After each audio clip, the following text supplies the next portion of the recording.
कुछ सुनी, कुछ अनसुनी, कुछ कही, कुछ अनकही कहानियाँ लेके आया हूँ जो शायद आपको आपके डर से मिलाए, क्योंकि डर सबको लगता है।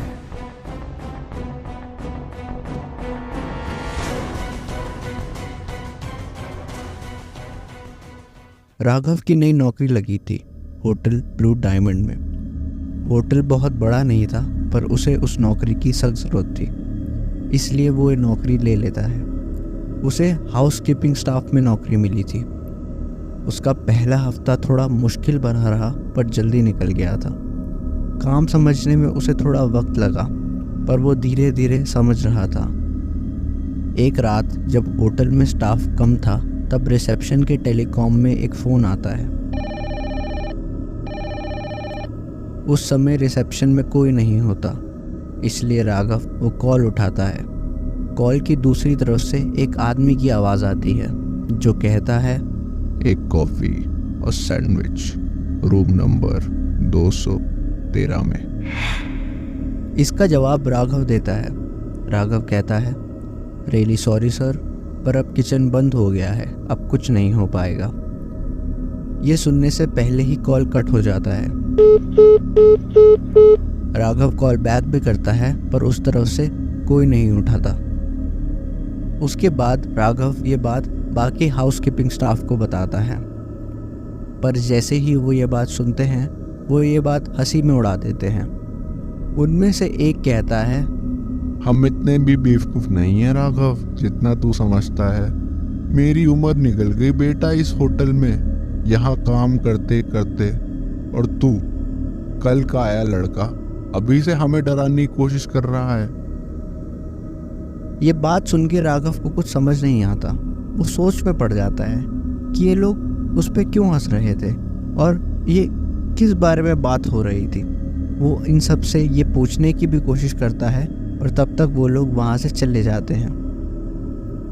फिर अगले 2-3 हफ्ते राघव के साथ कुछ नहीं होता। फिर एक शाम एक बार फिर रिसेप्शन के टेलीकॉम में फ़ोन आता है, और फिर एक बार रिसेप्शन में कोई नहीं होता। राघव फ़ोन उठाता है, और उस तरफ से फिर से एक आदमी की आवाज़ आती है जो कहता है, एक कॉफ़ी और सैंडविच रूम नंबर 213 में। वो कहता है, जी सर, और हाउसकीपिंग ट्रॉली में एक कॉफ़ी और सैंडविच लेके रूम नंबर 213 के आगे पहुंच जाता है। वहां पहुंचकर वो दरवाज़ा खटखटाता है, पर देखता है कि दरवाज़ा खुला हुआ होता है। राघव हल्का सा अंदर घुसता है और कहता है, सर, जिसका जवाब कोई बाथरूम से देता है। वो आदमी कहता है, हाँ, जो भी लाए हो वो टेबल पे रख दो। लेकिन जैसे ही राघव उस कमरे को अंदर से देखता है, वो कुछ समय के लिए सोच में पड़ जाता है, क्योंकि वो होटल का कमरा बाकी होटल के कमरों से थोड़ा अलग होता है। साफ सुथरा तो वो भी होता है, पर वहाँ की सारी चीज़ें पुरानी लग रही होती हैं, जैसे टेबल, कुर्सी, बेड, अलमारियाँ, बल्ब, और यहाँ तक टीवी भी पुराना होता है। उस कमरे को देखकर राघव को ऐसा लगता है कि मानो वो समय में कुछ 10-15 साल पीछे चला गया हो। वो यही सब सोच रहा होता है कि बाथरूम के अंदर से किसी की नहाने की आवाज़ बंद हो जाती है। राघव अपनी सोच से बाहर आता है, और इससे पहले जो भी बाथरूम में है वो बाहर आए, राघव कॉफ़ी और सैंडविचेस टेबल पे रख के उस कमरे से बाहर आ जाता है और कमरा बंद कर देता है। वो बाहर आकर ये सब सोच ही रहा होता है कि वहाँ से आते वक्त उसे विक्रम मिलता है। ये उनमें से ही होता है जो उस दिन राघव पे हंस रहा होता है और राघव को वो वाली बात कहता है। राघव उसे देखते ही उस दिन के बारे में पूछता है। वो उससे कहता है कि उस दिन उसने उसे जो भी बोला वो क्यों बोला। विक्रम राघव को ऊपर से नीचे तक देखता है और उससे कहता है, तुझे सच में नहीं पता? राघव अपना सिर ना हिलाता है। विक्रम आगे कहता है, रूम नंबर 213 पिछले 15 साल से बंद है। और उसके बाद वो कभी नहीं खुला। अब तू ही बता, जब वो कमरा पिछले 15 साल से बंद है तो वहाँ कोई रुकेगा ही नहीं, और जब वहाँ कोई रुकेगा ही नहीं तो वहाँ से तुझे ऑर्डर कैसे आएगा? राघव को ये बात सुन के उस पर विश्वास नहीं होता। उसके चेहरे का रंग उड़ चुका होता है। उसे ऐसा लगता है कि विक्रम उसके साथ मजाक कर रहा था, पर विक्रम के चेहरे पे एक गंभीरता होती है जो राघव को ये बताती है कि विक्रम सच बोल रहा था। ये सब सुन के राघव को पसीने आने लगते हैं। ये देखकर विक्रम राघव से पूछता है कि क्या हुआ, और राघव विक्रम को सब कुछ बताता है। विक्रम को लगता है कि राघव अभी भी उसके साथ मजाक कर रहा है, पर राघव का डरा चेहरा विक्रम को भी यही गवाही देता है कि राघव सच बोल रहा था। इसके बाद राघव विक्रम का हाथ पकड़ के उसे रूम नंबर 213 के बाहर ले जाने लगता है।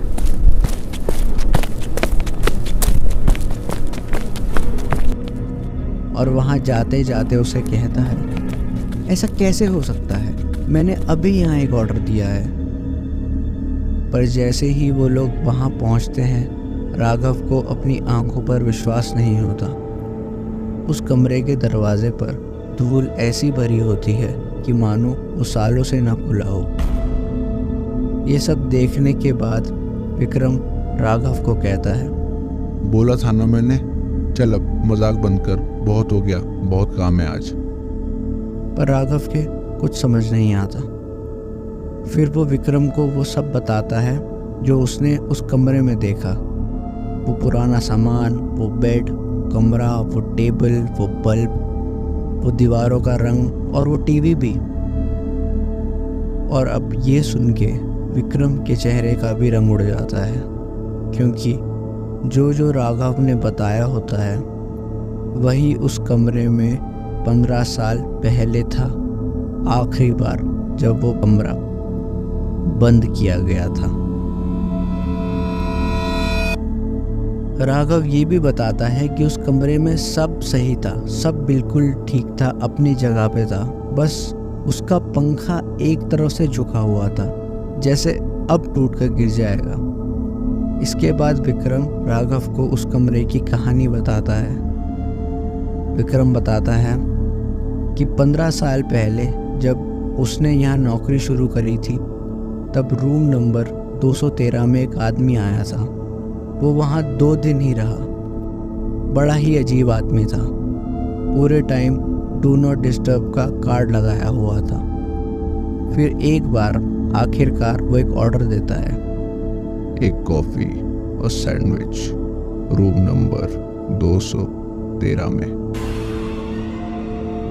विक्रम की ड्यूटी असाइन होती है, तो फिर वो कॉफ़ी और सैंडविच रूम नंबर 13 की तरफ ले जाना शुरू करता है। वो वहाँ पहुँचता है और दरवाज़ा खटखटाता है, पर देखता है कि दरवाज़ा खुला हुआ होता है। और जैसे ही विक्रम सर बोलते हुए अंदर घुसता है, वो सुन्न हो जाता है। उसने जो उस पल देखा होता है वो उसे आज भी डरा देती थी। वो देखता है कि उस आदमी ने आत्महत्या कर ली होती है, और वो भी उस पंखे से लटक कर। विक्रम वहीं खड़ा रह जाता है। फिर उसके बाद वो होटल स्टाफ को बताता है, और फिर पुलिस आती है और कार्यवाही करती है। कार्यवाही के बाद ये पता चलता है कि ये आदमी अपनी बेटी और अपनी बीवी को मारकर यहाँ आया था, और फिर उसने यहाँ आकर खुद आत्महत्या कर ली। पर पुलिस को कोई सुसाइड नोट नहीं मिलता। उसके बाद कई लोग इस कमरे में रुके, पर सबको इस कमरे में एक घुटन सी महसूस होने लगती थी, कि मानो कि यहाँ कोई हो या उन्हें कोई देख रहा हो। उन्हें ऐसा लगता था कि इस कमरे में कोई ना कोई है, या कुछ ऐसा है जो उन्हें हमेशा देख रहा है। लोगों को किसी के चलने की आवाज़ आती थी, या दरवाज़ा खटखटाने की आवाज़ आती थी। इसके बाद इस कमरे को और इसके दरवाजे को हमेशा हमेशा के लिए बंद कर दिया गया। और जिस दिन इस दरवाजे को हमेशा के लिए बंद किया जा रहा था, उस दिन विक्रम ने इस कमरे को आखिरी बार देखा था। और जैसा जैसा राघव ने उस कमरे के बारे में बताया था, वो वैसा ही था जो विक्रम ने 15 साल पहले आखिरी बार देखा था।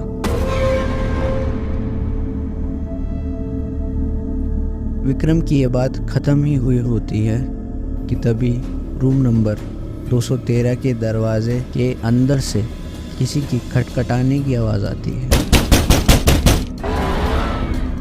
ये सुनते ही विक्रम और राघव एक दूसरे को देखते हैं। दोनों पसीने से भीग चुके होते हैं। दोनों को ऐसा लगता है कि एक ठंडी हवा उनके जिस्म के आर पार हो गई हो। इससे पहले वो वहाँ से भागते, दरवाजे के पीछे वो खटखटाने की आवाज़ बढ़ने लगती है और जैसे जैसे वो वहाँ से भागने लगते हैं, वो आवाज़ और बढ़ती जाती है।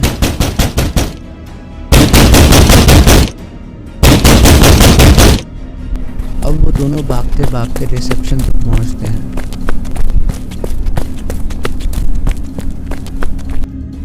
और रिसेप्शनिस्ट और होटल स्टाफ को सब कुछ बताते हैं, लेकिन उनकी बात पर कोई विश्वास नहीं करता और उनको ये बोला जाता है कि जो भी होटल के बारे में अफवाह फैलाएगा उसके साथ अच्छा नहीं होगा। ये सब चल ही रहा होता है कि राघव को अपने फ़ोन पर एक कॉल आता है। उसकी स्क्रीन पर लिखा होता है रूम नंबर 213। ये देखकर राघव का गला सूख चुका होता है। उसके हाथ कांपने लगते हैं। उसे समझ नहीं आता कि वो क्या करे। इससे पहले वो कुछ करे, फ़ोन कट जाता है, लेकिन उसी वक्त दोबारा फ़ोन बजने लगता है। इस बार राघव फ़ोन उठाता है और स्पीकर पर कर देता है। उस तरफ से एक आदमी की आवाज़ आती है जो कहता है, एक कॉफ़ी और सैंडविच रूम नंबर 213 में। ये सुन के सिर्फ राघव और विक्रम नहीं, उस समय जो वहाँ पे मौजूद था सुन्न हो गया था। पर ये क्यों और कैसे हुआ, इसका जवाब आज भी किसी के पास नहीं। उस शाम के बाद सिर्फ राघव और विक्रम ने ही नहीं, उस होटल के ज़्यादातर सभी कर्मचारियों ने अपनी नौकरी छोड़ दी थी। और आज भी अगर अंधेरी रात में कोई उस कमरे के बाहर से निकलता है तो उसे किसी के खटखटाने की आवाज़ सुनाई देती है। अब उस होटल में हाउसकीपिंग की नौकरी खाली है, तो क्या आप वहाँ काम करेंगे?